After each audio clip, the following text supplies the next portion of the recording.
Hey, salut à tous et bienvenue dans ce nouvel épisode. Allez, comme d'habitude, je vous embarque avec moi. En plus, on aura un peu plus d'éclairage à l'intérieur. J'ai fini mes 3 coupes. Je vous montre un petit peu ce que je fais et je vous montre ce qui se prépare comme chantier. Allez, c'est parti.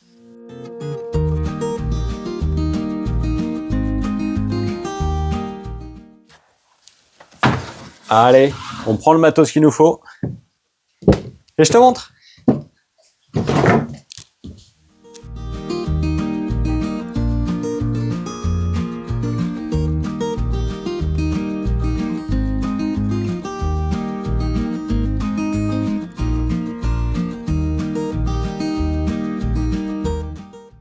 Comme tu peux le voir, on parle tasso aujourd'hui dans cette vidéo.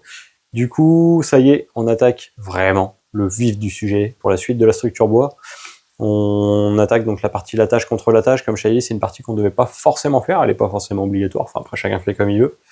Voilà, nous on voulait une meilleure répartition, que ce soit des poids, etc. Et pouvoir se repiquer un peu de partout si jamais il y a besoin.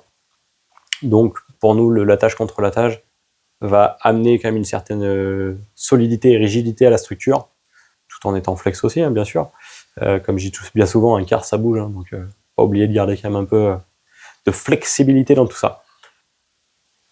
Comme tu as pu le voir juste avant, comme par hasard, quand je fais la vidéo, il faut que je galère devant toi. Voilà, c'est le jeu. Du coup, c'est pas le début, je te montre ce que j'ai fait, et on se fait un petit tour de chantier, et on parle un peu plus en détail après. Allez, du coup, voilà, ça y est, on est en plein dans les tasseaux, en direct sur le chantier. Voilà ce que ça commence à donner, je te fais un petit tour d'horizon. Hop, attention les yeux. Je suis une lumière, ou pas. Tac. Voilà, pour te montrer rapidement. Et je te reprends dans l'autre sens. Du coup, voilà, la partie la plus aboutie du chantier. Comme tu peux le voir, j'ai pas oublié de mettre l'isolant. Tu le sais bien, j'aime bien me faire chier sur les chantiers. J'aime bien faire, défaire, refaire, défaire. Donc j'ai déjà présenté tous mes tasseaux, comme ça c'est pré-percé, c'est mis en place, c'est taillé, tout est prêt. Et je dois venir plaquer donc mon premier isolant derrière. Je te montrerai ça dans la vidéo, comment je compte procéder. Mon biofib. Et après je viens par-dessus remettre mon stéco, là, ma fibre de bois, qui reviendra par-dessus. Donc quelques découpes seront nécessaires forcément pour une parfaite intégration. Ce que j'ai à te dire aussi par rapport à tout ça. Donc là, tu le vois, peut-être, oui, tu dois le voir. Tu vois ma structure, là, tu te dis, oh là là là là, c'est que ça bouge. Et oui, ça bouge.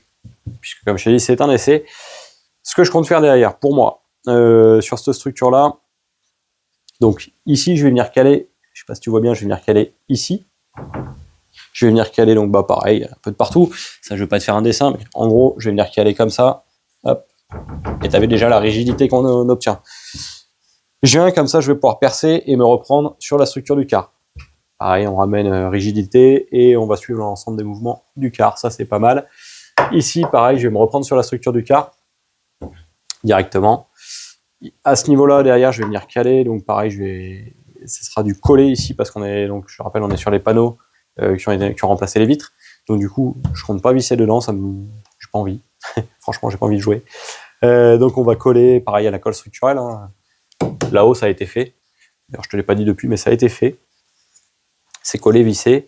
Pareil, on va en remettre un par ici. Et pareil, en bas, là, je vais pouvoir en recaler et visser dans la structure. Là, c'est les endroits où je peux me permettre de visser dans la structure du quart, donc c'est plutôt pas mal. Ça. Et puis, c'est déjà pas mal, tout ça. Ouais, c'est déjà pas mal. Tu me diras. Donc, comme ça, voilà, ça va vraiment... Là, honnêtement, hein, là, c'est souple. Mais dès que tu cales derrière, c'est hyper rigide. Hein. Tu vois, je cale avec un bout de bois. Ça va déjà bien. Donc voilà pour ça. L'intérêt aussi de cette structure, donc maintenir mes isolants, bien les plaquer, éviter que ça descende, ça monte, enfin tout ce que tu veux avec les mouvements d'un véhicule, parce que des isolants comme ça, on pourra toujours te dire c'est pas le plus adapté, oui et non, bref. On va essayer de pallier à tout, on essaye. Passage de mes gaines techniques aussi permettra de les fixer un peu de partout. Et puis voilà, c'est déjà pas mal, hein, avec une structure bois. Puis comme je t'ai dit tout à l'heure, dès que je veux mettre un meuble, je sais que oui, j'ai... Vas-y, retourne le paquet de vis. Dès que je veux fixer un meuble, on sait que oui, j'ai mes gros montants qui me permettent de me prendre vraiment costaud. Mais dès que ma structure va être vraiment bien assemblée, je vais pouvoir me reprendre pas mal d'endroits. Dessus, moi, je vais venir refaire mon bardage. Donc voilà, on sait que Je pourrais me prendre à peu près partout, sans risque de me retrouver avec des meubles ping par terre. Allez, on continue le chantier.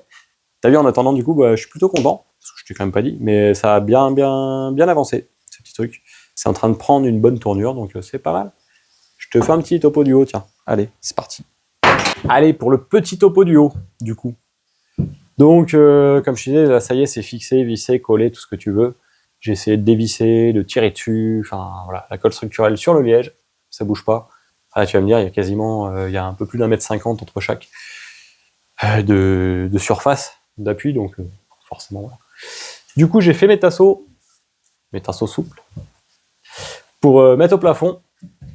Donc, pour te montrer très rapidement, hop là, voilà, on va venir se mettre comme ça.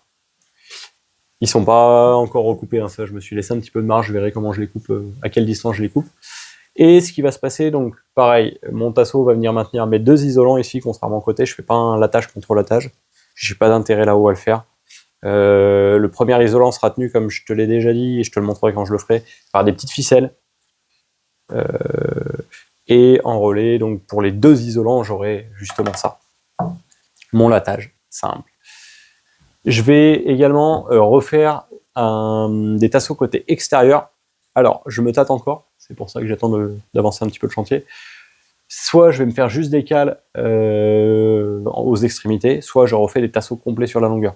Je ne sais pas si j'ai vraiment un intérêt de refaire des tasseaux complets sur la longueur. Sachant que, honnêtement, si déjà je cale et que je colle sur 15-20 cm, je vais avoir une bonne prise. Moi, c'est vraiment, comme je dis, c'est vraiment pour venir maintenir le plafond, faire une butée haute, mais dessous, là, je vais avoir à nouveau des tasseaux qui vont venir en butée basse du plafond. Donc, j'ai pas d'intérêt non plus, peut-être pas d'intérêt, en tout cas tout de suite, là, à l'heure où je tourne la vidéo, j'y réfléchis encore, à faire un tasseau vraiment tout le long. Voilà pour ça. Donc, pareil, là, au niveau du lattage, on sera à peu près, donc, tous les 50 cm. Dans l'idée, normalement, on part pas sur du lambris au plafond, mais si jamais on part sur un lambris, ça permettra de se reprendre, selon ce qui est recommandé pour la pose de lambris, en gros, c'est tous les 50 cm. Et si on part, comme on a dit à l'origine, sur un contreplaqué qu'on viendra faire bien propre, voilà, moi ça nous permet de nous repiquer un peu partout et de rigidifier. Si j'y reviens avec mes tasseaux ici, ça y est, je réfléchis en même temps que je fais les vidéos, hein. Non, je réfléchis, je retrouve des éléments. C'est plutôt une défaillance de mémoire pour ma part. Si le seul intérêt que j'ai à faire un tasseau sur la longueur ici, c'est surtout pour pouvoir repiquer mon plafond dessus. Donc je vais voir, je me tâte, on va voir. On va voir. Parce que ça me fait refaire encore des tasseaux en quasiment 6 cm d'épée. Donc je me tâte vraiment. On va voir ça. Surprise dans la suite de la vidéo, ou pas. Je t'embarque quand même 5 minutes parce que je vais bientôt avoir fini le chantier, que je t'ai même pas montré comment ça se passait. Puis tu vois, je te montre plus rien sur les vidéos de répétitif. Et à force, je finis par plus rien te montrer tout court. Ça va pas le faire. Tac. Donc, comme tu peux le voir, je suis en plein dans l'assemblage de la structure bois. Donc, il n'y a rien de bien complexe. Je t'épargne encore une fois de plus la partie coupe et compagnie. Tu as bien compris comment ça se passait.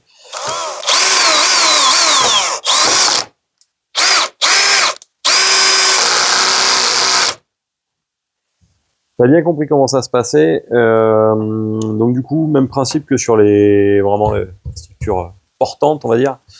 Je pars en 2 morceaux. Pardon. Partie droite, la partie légèrement en biais. Toujours pour éviter, pour atténuer, pardon. Je vais y arriver à la passer. Je vais mourir un coup, puis je reviens. Ça y est, c'est bon. Ça devrait le faire. Donc je disais partie basse droite, la partie haute légèrement inclinée pour toujours atténuer le cintrage du quart.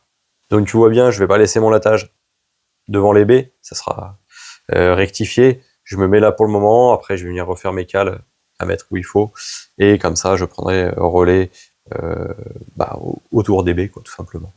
Voilà, ça, j'aurai pareil à reprendre. Donc autour des baies, je vais faire des tablettes, hein, comme ce que font la plupart. Faire des tablettes. Je pense que je vais faire une petite structure tablette, vraiment pour dire je fais mon truc maintenant, et quand je ferai la finition, je viendrai faire ma belle tablette terminée. Donc je sais pas là pour le moment si je vais me caler encore du tasseau en OSB, je sais pas encore comment je la goupille. Très honnêtement, il y a des questions auxquelles je réponds au fur et à mesure du chantier. C'est énormément comme ça, parce qu'encore une fois de plus, un quart, rien n'est droit, rien n'est écrit. À vous de deviner quand vous faites. C'est vrai qu'il y a les copains qui passent avant par là, donc ça donne quelques conseils, quelques astuces, mais voilà. Voilà pour ça. Bon, allez, j'arrête de blablater, j'assemble un peu, puis on se retrouve après, on se fait un petit point. Allez.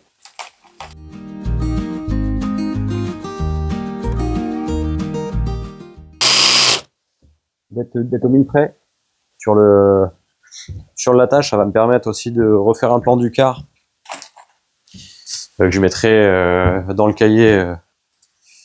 Ça me permettra de remettre dans le cahier technique du véhicule qu'on va faire, parce qu'on va faire un cahier technique, que ça soit pour nous, comme si un jour on vient le revendre, ou etc. Enfin, même pour le passage à l'Adréal, etc. Où toutes les données de fabrication seront présentes. Un peu à l'image quand c'est une maison et que le maître d'œuvre te remet ton livret de construction, quoi. Demain, je saurai que voilà, on va faire des modifs dans le car, etc. J'ai tel tasseau à tel endroit, à telle distance, avoir quelques repères et puis savoir où se reprendre, quoi. Donc c'est pour ça que j'essaye aussi d'être au millimètre, à peu près, sur cette seconde structure qui est moins importante que la première. Mais voilà, permettre de se repérer, je pense que c'est pas mal important aussi. Donc voilà. Donc tu vois, il me reste encore une paire à débiter. Et il me reste pareil les tasseaux horizontaux à faire ici. Sachant que pour le moment, voilà, je m'arrête là parce que ici, je vais me reprendre un petit peu différemment, puisque si tu te rappelles dans le plan d'aménagement du car, ici, à partir d'ici, ça va être un dressing. Là, c'est les chambres des enfants, enfin les lits des enfants. Donc voilà. Là, je me tâte encore un tout petit peu. Est-ce que je viens gommer? Parce que là, le car, si tu veux, part légèrement cintré à l'arrière. Est-ce que je gomme et que je pars droit? On va voir, je vais me refaire des tasseaux cet après-midi. Et comme ça, je débite et on voit ce que ça dit. J'en ai des choses à faire cet après-midi. Petit tour de chantier, du coup. Parce qu'on a un petit peu avancé, quand même. Entre hier et aujourd'hui. Du coup, j'ai commencé à refaire un peu toutes mes coupes, etc. Comme tu peux le voir. Hop, par là. Tac. J'ai fait un peu les morceaux un peu plus complexes, on va dire, en termes de coupe. Qui étaient un peu plus modèle unique, sur mesure, on va dire. J'ai commencé aussi, comme tu peux le voir, par ici, à faire mes cales. Alors ça, ces cales-là, donc ça par exemple, c'est le modèle qui va venir sur les tasseaux horizontaux à cette hauteur-là. C'est une cale qui est légèrement biseautée pour venir compenser. Pourquoi le biseau? Pour venir tout simplement compenser la déformation du car et permettre de venir renforcer la structure par endroit. Hop, comme je disais dans le début de vidéo, tu voyais qu'avec les vibrations, forcément, ça tremblait, quoi, normal. Donc ça va être collé à la colle structurelle sur le liège projeté et on repique l'ensemble dessus. Voilà. Donc certaines collées à la colle structurelle, celle-ci. En haut, on sera vissé à la vis autoforeuse. Ici, pareil, vis autoforeuse dans la structure. Et en bas, pareil, vis autoforeuse dans la structure. Plus colle structurelle à chaque fois, bien sûr. Ça va de soi. Voilà. Bon, je pense qu'on est pas mal pour aujourd'hui. Et moi, je vais arrêter pour le chantier parce que là, ça casse la tête à force. Quand même, il y a un moment où le chantier, niveau mental, on prend quand même. Mine de crayon, à faire de la mesure toutes les journées. Ça, la coupe et compagnie. Donc voilà, on va rentrer un peu plus tôt aujourd'hui. Hop là, je me mets comme ça. J'étais en train de vous éblouir, c'était affreux. Je vous emmène un petit coup d'heure vite fait. Je sais pas si on va voir grand chose comme il commence à faire nuit. Mais je vous montre ce que j'ai fait ces jours-ci aussi. Allez, je te montre comme ça tu auras la lumière parce que il fait nuit noire. Du coup, tu peux constater que j'ai commencé. Les découpes sont faites depuis un moment, l'isolation et le renfort des différents lanterneaux, c'est fait depuis un petit moment. Mais j'ai surtout passé tout ça en peinture. Du coup, on est pas mal. On est reparti sur un blanc type blanc d'origine. Donc voilà, blanc brillant. Voilà. Hop là, j'ai failli mettre une boîte. Tu vois que c'est... Celle-ci, je te raconte pas. Celle-ci est magnifique, celle-ci, elle est moins jolie. Pourquoi? Attends, je te prends face à face pour t'expliquer. Tu vois bien les petits défauts? Je t'explique de suite pourquoi. Je te refais un petit point là-dessus. Face à la lumière, on est mieux, tu me verras un peu mieux. Ouais, je rigole, ce lanterneau, on a eu des soucis avec cette peinture. En fait, ça fait 2 fois que notre fournisseur de peinture nous renvoie une peinture. Parce qu'on avait eu un problème dans la première. On avait eu des grumeaux à un moment. me suis dit, tiens. Et la peinture avait des réactions bizarres avec le primaire. On a refait l'opération une deuxième fois.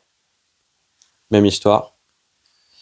Et enfin là, on n'avait pas les grumeaux, c'est carrément quand j'ai peint l'issue de secours. Et à un moment, je discute et je pose le coude dessus, peut-être pendant 10 minutes en train de discuter. Je m'enlève. Donc j'avais fait mes 2 couches, etc. Je m'enlève. Et là, je regarde. J'avais froissé la peinture. Bon, bah, peinture incompatible avec le primaire, pourtant du même fabricant, etc. Du coup, je me rencarde avec l'entreprise avec qui on travaille, qui est plutôt sérieuse. Qui est même bien sérieuse, d'ailleurs, je vais en parler 2 secondes, parce que, comme je dis à chaque fois, on parle des gens avec qui ça se passe mal, mais il faut aussi en parler quand ça se passe bien. Donc on va en parler. Allez, 2 secondes. Pour te reprendre le topo rapide sur cette peinture. Donc du coup, on travaille, donc je vais pas te cacher, on travaille avec Metal Top, qui est une entreprise plutôt bien réputée pour la peinture et qui est bien placée niveau prix. Encore une fois, je précise, on n'a pas de partenariat avec eux, juste je me permets d'en parler parce que aussi ça se passe bien. Donc 2 fois les problèmes avec la peinture. Je vais me dire, ça se passe bien, ouais. Donc première fois, commande BIM, donc cette fameuse peinture qui a fait des grumeaux. Après peut-être une semaine d'ouverture. Donc bon voilà. Deuxième fois, bon bah là cette histoire que je t'expliquais. Et donc il faut savoir que la peinture a été achetée courant le mois de juillet de mémoire. Là on est au mois de décembre. Donc, le problème il vient d'être résolu au mois de novembre. Mais mois de juillet, j'ai fait mes premières peintures sur le car au mois de août ou septembre. Ils m'ont déjà renvoyé le deuxième pot. Donc le deuxième pot a été renvoyé en gros en septembre. Quand on leur a demandé, hein, là-dessus ils sont hyper réactifs, il n'y a pas de souci, hein, c'est pas dans ce sens-là où je donne les dates. C'est surtout pour vous dire, bah tiens, 2 mois après, ils sont toujours présents malgré la vente. Et du coup, donc mois de septembre, on reçoit ce pot-là et on fait nos mises en peinture seulement là. Il y a peu de temps, quoi, 2 mois après, quoi, 2-3 mois après. Et ouais, 2 mois après, parce que je suis en train de calculer en même temps. C'est ça, c'était en novembre. Et du coup, bah, je l'ai recontacté, je dis, putain, encore un problème avec la peinture, quoi. Je me dis comment ils vont réagir cette fois-ci, c'est bon, ça fait 6 mois qu'on a passé la commande, à un moment, la commande initiale.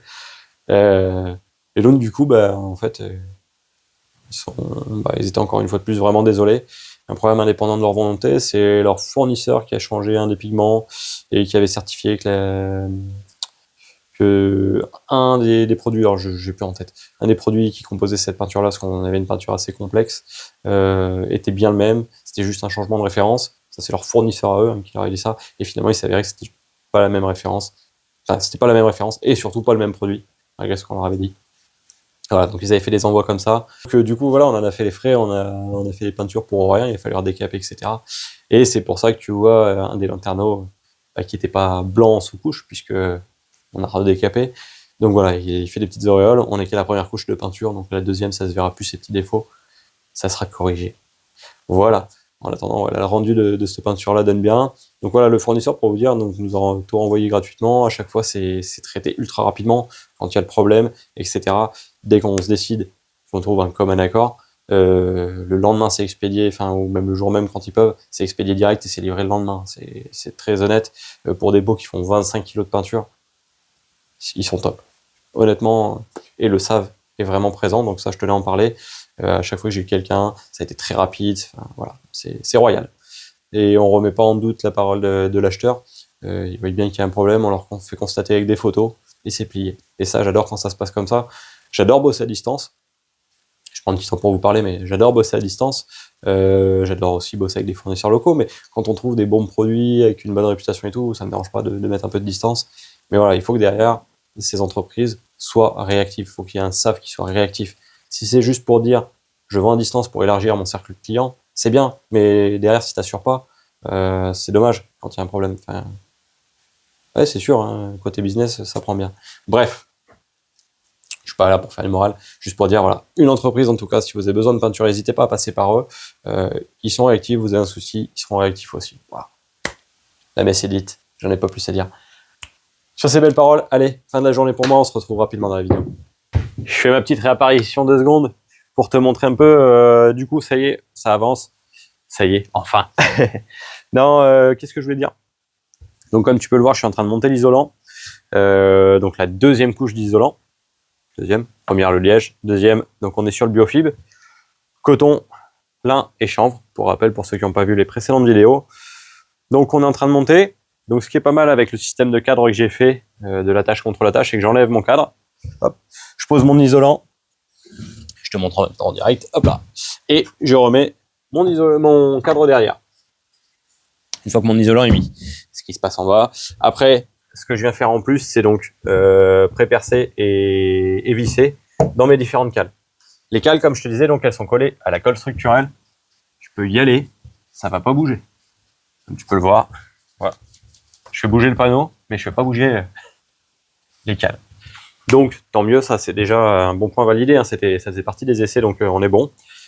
Hier, je te montrerai après, mais hier, j'ai déjà fait un premier pan complet comme ça. Je fais les pans où il n'y a pas de fenêtre pour le moment, pour mes essais. Je l'ai vissé, etc. sur les cales. J'ai laissé la nuit travailler, voir si ça bougeait ou pas. Là, déjà, ça n'a pas bougé, donc c'est plutôt positif. On est 24 heures après à peu près. Ça n'a pas bougé, donc ça, c'est plutôt cool. Que te dire de plus? Donc, comme tu peux le voir au niveau des jonctions entre plaques, je viens volontairement pas combler complètement ici.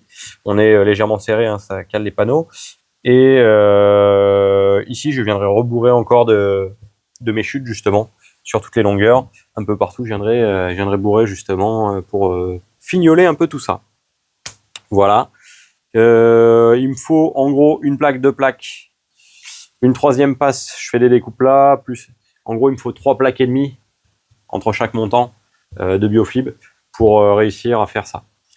Pour donner à peu près un ordre d'idée sur la quantité qu'il peut te falloir. On verra, nous, si à la fin on a été bon ou pas sur ce qu'on a prévu. Voilà, voilà. Que te dire de plus? Bah, je te fais la partie haute. Je te mets ça un peu en accéléré. Tu vas me voir galérer. C'est pas la partie la plus pratique puisque tu as le biais, etc. Mais au moins, ça te permettra de voir. Le bas, c'est facile. Hein. Tu poses ton panneau, tu l'enquilles, tout va bien jusque-là. Voilà, voilà. Allez, je pars là-dessus et je te montre la suite en vidéo.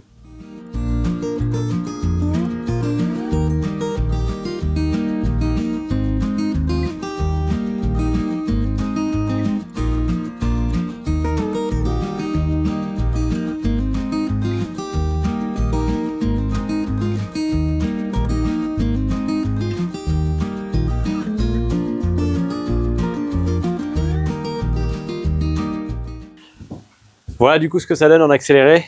Je te zappe quelques étapes. Toutes mes vis sont doublées. Celles-ci, c'est les vis de maintien que j'avais mis au début, donc elles vont sauter. Je vais remettre des vis qui traversent et qui viennent se prendre également dans la cale. Ensuite, qu'est-ce que j'ai pas fait aussi devant toi? Pareil, hein, sur les vis d'équerre, pareil, tout est doublé. Là-dessus, t'en fais pas, tu sais bien, toujours un peu plus. Ça coûte rien. Voilà. Donc tu as pu voir, j'ai vérifié rapidement avec mon tasseau. En fait, ce que je vérifie à ce moment-là, c'est quand je vais venir faire mon habillage dessus, que j'ai pas des écarts de cintré par rapport à la manière dont je me mets en place. Donc je contrôle tout simplement, voilà, qu'on soit pas mal. Et on est franchement pas mal du tout. Sachant que je dois encore me reprendre ici pour bien plaquer. Dès que je suis plaqué, on est royal, hop, royal au bar. Voilà, voilà, en gros. Voilà ce que ça donne. De partout, on est pas mal. Donc ça, le biofib s'arrête ici. Comme tu te rappelles, je l'ai déjà dit dans les précédentes vidéos, mais j'aime bien me répéter. Derrière, là, on a de la mousse polyuréthane qui a été injectée sur ces parties-là, puisque le carré est cintré, et en fait, c'est ouvert sur l'extérieur. Donc, on a de la mousse polyuréthane qui est injectée, et sur l'extérieur, ce qui donnait sur l'extérieur, du moins à l'époque, ça a été pareil, habillé avec de l'isolant en plaque, tout simplement. Polyuréthane extrudé.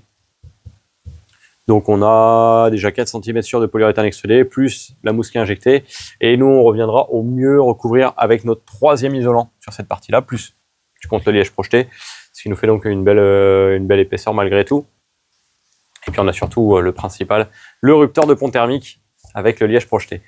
Voilà, allez, sur ces dernières images, du coup, je ne vais pas vous montrer tout de suite la découpe de l'isolant. Je vous réserve ça pour la prochaine vidéo. Tout simplement, ça va éviter de faire une vidéo d'une demi-heure. On va essayer. Donc du coup, je vous garde ça dans une prochaine vidéo, découpe de l'isolant, voir avec quelle méthode.